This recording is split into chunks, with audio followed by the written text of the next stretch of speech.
This month is National Adoption Month. Do you have anybody that has been adopted? Think about that for a minute, and I'll be right back.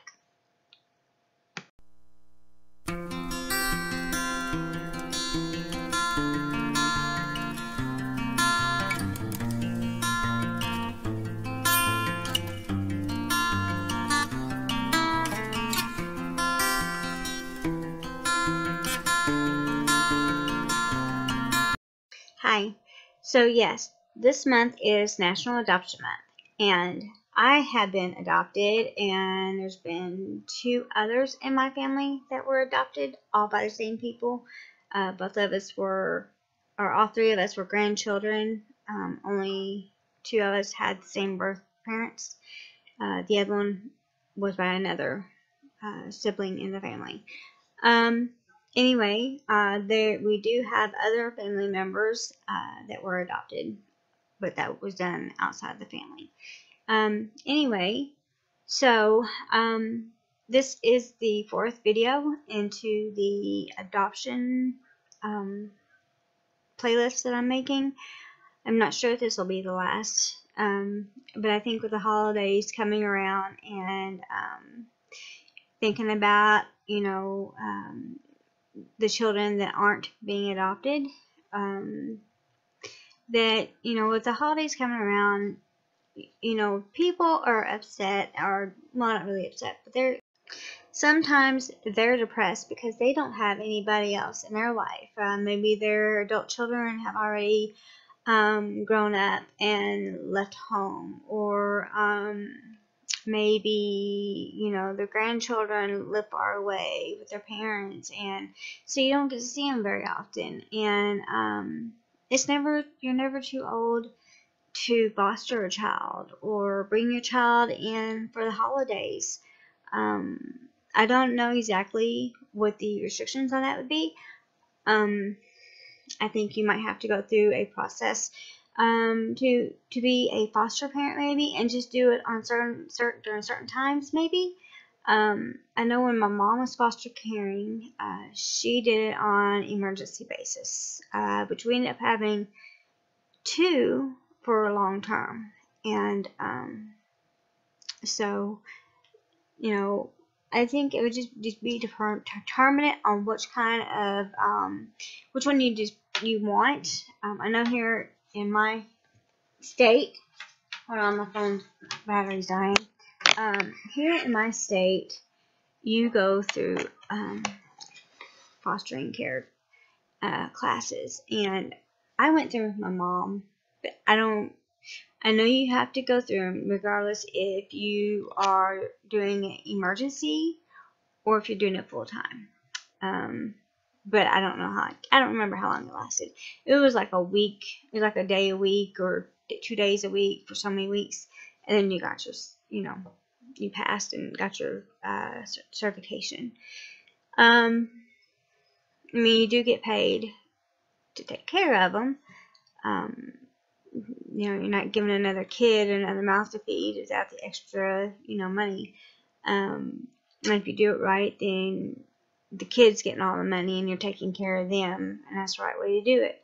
But during the holidays, I think, maybe, see if you can't give a child a Christmas and a Thanksgiving, and, who knows, maybe you really like the child and maybe you like to adopt them, or, everybody waits on babies, and, while we all love to have a baby, for some people at certain ages, it's not feasible, and unless 1 or 2 parents are going to be, where they are supposed to be in life or should be in life, and where most of us would have liked to be in our lives whenever we had our own children. And so plenty of grandparents are becoming guardians, and and having custody of their grandchildren, and you're looking at 50, 60-year-old grandparents, and then they adopt and they take on the burden of having their grandchildren, And it's not a bad thing, but it happens all the time. And I just think that if people would open up their hearts and their minds and, be for real for this, and, you don't have to do it the whole year long unless you want to, but check into seeing what you have to do to give this child maybe a Thanksgiving dinner. Let them feel like what it's like to be with a real family, and maybe see if you can have them during Christmas, and you get a feel of what it's like being with them, and they get a feel of what they like, and maybe then you can build a relationship and see if you can't get them for fostering, and then the option to adopt. And I know everybody wants babies. Everybody wants babies, but I love babies myself. I had two. I got a grandbaby, but the babiness wears off, and the baby grows up quickly, and now I can see it. A first-time mom, a first-time mother, I can see her wanting to have a baby, but there are plenty of other children out there, to foster or to be to adopt, be an adopting parent, or my cousin works in NICU, and I didn't get permission to post my cousin's picture, so I'm not posting it. I don't know exactly. She's told me once before, and I'd have to go back in my Facebook messages and see what it is. She'd adopted a little boy that was just left in NICU in Indiana. And he is, I think she said, 15 now. And she's an RN in the NICU. And her and her husband adopted him from birth. He was left at the hospital. And he's a very, very special needs child. Just adorable. I've never met him, and I do make plans to go up to see him. But it takes special people to take care of these special children, and I can see where those are the hardest ones to place, because not everybody has the patience. That's why in my field I loved geriatrics, and it's like pediatrics. In NICU, you have to have a certain kind of skill, a love, you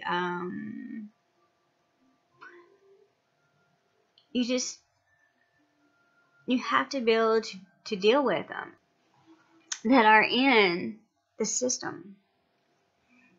Aren't well there. I mean, I sat here and I watched the news today, and I'm sitting here, I'm looking back, and I'm looking at Ed. He's like, oh, I wonder what he did. I wonder what he did. I'm like, Ed, sometimes it's just not what they've done. Sometimes it's just them being in the system for too long. Sometimes it's because they've given up because of their age. People don't want a teenager. Nobody wants somebody that's going to be turning 18 and be gone. And that's sad. But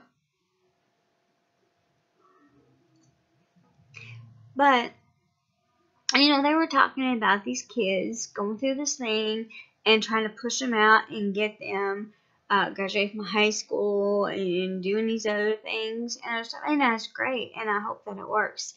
And they were talking about going through the, getting stuck through the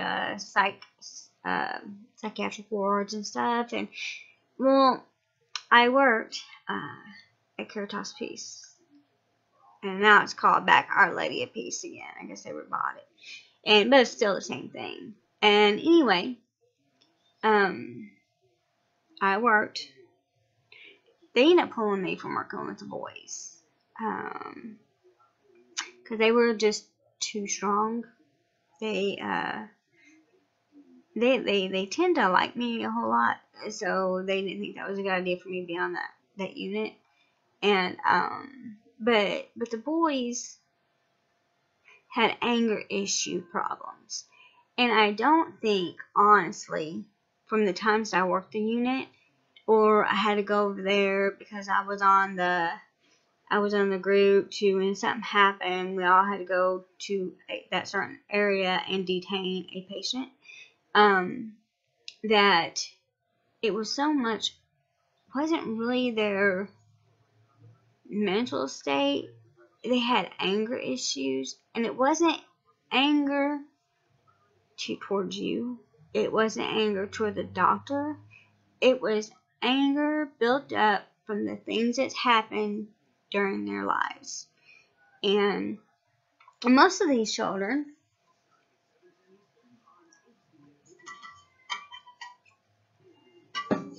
because of what's happened in their past, ended up turning into, because usually the mother or the father, they did drugs, or the father beat the hell out of the mother, or, I mean, they lived in, the West End, back there is the roughest area of town. And so, I mean, there's a number of things. And then you get a guy whose dad's a doctor and all this, but then you gotta try to think about everything in the back. Well, you got a doctor's kid in here. Well, he's probably just on and on to him because he wants to do this and do that. Well, he can't do that because he's not at that level. So there's a number of things of why these boys are in here, and it's not because of anything they've done. Most of the time it's stuff because they couldn't do it, and so now this is where they're going to stick them. And so there's a lot of attitude and not attitude. And we got those in at young ages, and it's sad. And we got girls like that, and some of the girls would come in there. I'm getting so dry.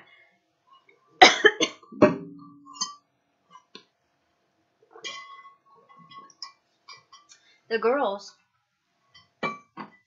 would come in there, and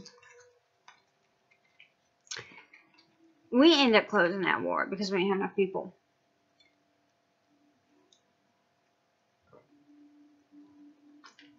But they were a mess. But these kids need homes. They need a good home. What they need is a good, loving family. They don't need to be put back in the environment to which they came from. And the sad thing is that they do get put back in the majority of them get put back in this place they came from. And they usually go back to the mother. Unless the mother's not around, and they go back to the next of kin, and sometimes next of kin is grandparents, and some of the grandparents won't take them, and a lot of times because they can't afford it or they are in no shape to do it, and that's really sad. So, I hate to see a kid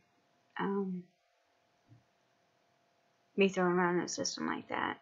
And I have a friend whose daughter called me like 2 or 3 o'clock in the morning to come get her, and she's the same age as my daughter, and so I asked her where she was and went and got her, and I said, I'm going to tell you something. So one time I'll come and get you, next time you better make sure you have a ride home. I'm not coming back out here to get you. I was all the way on the east end of Louisville. I had to go down Dixie Highway PRP to get her. And so I went and got her, took her home, because I'd hoped that if something like that happened to my daughter, somebody would do the same thing. Keep her from getting hurt or sick or whatever, or raped. So that's the only reason why I did it. But there's so many kids. It's unreal.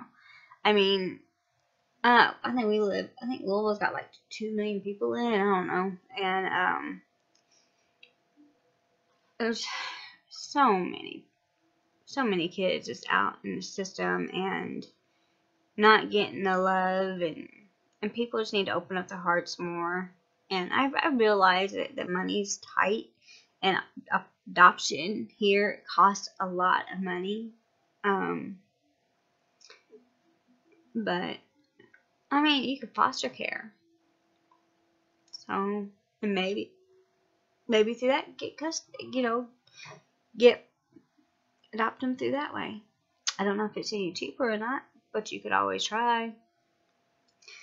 So this is adoption month, and I hope everybody shares this so that maybe some kids of all ages, maybe some of you guys will go to the local adoption center or look them up and go up there and put in an interest in possibly having one for Thanksgiving, or having a couple during Christmas break, and let them have fun with Christmas and enjoy a nice Christmas. So we gotta put a little bit of love in our hearts. Remember, Christmas is not about what you get, it's what you give in return, and giving a child a home during Thanksgiving and Christmas would lighten up their lives, and they would remember it forever. So I just want you guys to think about that, and think about it tonight before you go to sleep, and continue to think about it after Thanksgiving and Christmas. Who knows, there might be a child out there for you. So share your life with one. And I'm going to end with that. Share a lot of love to a lot of helpless little kids that are foster care, and be all ages. Be somebody you want, a boy, you want somebody to play some basketball with or whatever, you have a boy, you have a girl. I don't know, can't promise there's any babies, but give somebody who's been in the system forever, give them a chance to see what it's like to be in a real family. And maybe you guys hit it off and you think, well, he's a good kid. He's never had a chance to do anything. So now you got somebody you can give a chance and give him a life. So with that, I'm getting off of here. You guys have a good night, and I'll see you guys later. Bye.